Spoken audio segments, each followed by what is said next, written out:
Welcome to appbuildertv.com, How to Freelance for Mobile Developers, Lesson 2, Finding Clients. Who do you want to work with? One of the first questions you want to ask yourself is what type of clients you want to work with.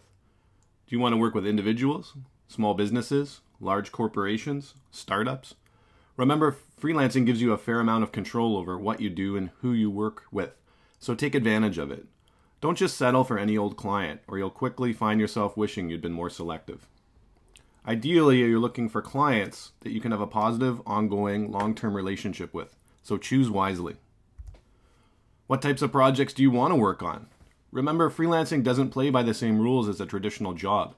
You have a choice of what projects you take on, and if a project doesn't interest you, keep looking. I pass on potential projects all the time. Are there specific types of apps that you'd like to work on? Business apps, games, social apps, entertainment apps? From experience, I can tell you that working on an app for several months that doesn't excite you can be a real drag. It's much better to wake up and work on projects you actually care about. When do you want to work? Some people like to freelance in the evenings or on weekends. Others make it their full-time gig and mimic more or less 9 to 5, Monday to Friday hours. Once again, you have a lot of say over this, so if you don't want to work weekends and evenings, then make this clear to the client at the start. Your time is one of your most precious resources, and as a freelance developer, you want to use it or spend it wisely. Where do you want to work? Do you want to work on site in close proximity with the client? Are you willing to travel for a contract? Would you prefer to work from home and attend the occasional face-to-face meeting? Do you prefer to work remotely and communicate over the internet? You have a great deal of say over where you will work, so make it work for you. And so, now that we're clear about the types of clients you want to work with, the types of projects that you want to work on, and when and where you want to work, we can use this to our advantage. Knowing who you want to work with allows you to narrow down your list of potential clients to focus on. Knowing what you want to work on allows you to refine this search even more. Knowing where you want to work can also narrow down our focus. And finally, knowing what hours you'd like to work can impact your range of clients too. Make it easy for them to find you. One of the ways you can find clients is by making it easy for them to find you. The impact of me describing myself as just an iPhone freelancer versus I specialize in making iPad business apps for corporate clients located in the Vancouver area can be huge. Be specific about what you do and what you are looking for, and you'll find you get much better responses.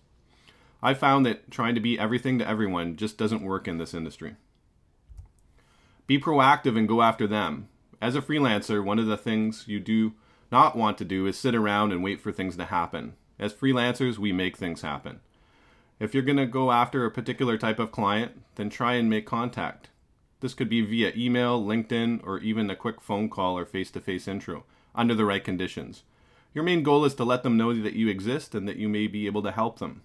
Don't be overly aggressive, or you'll send them running. Some things to try. A professional website that's well optimized for search engines can be really helpful.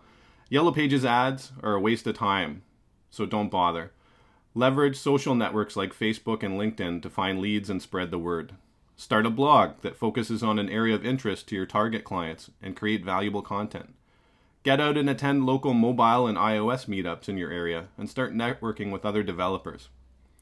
Check out the job postings. Some companies may be willing to consider hiring a freelancer instead of an employee. I may have a potential new client. Now what? In upcoming episodes, we'll be discussing what you should charge, creating contracts and service agreements, retainers, strategies for dealing with challenging clients, and more. If you'd like or interested in learning more about how to develop mobile apps, please visit World Wide Web appbuildertv.com and get instant access to over 30 free videos today.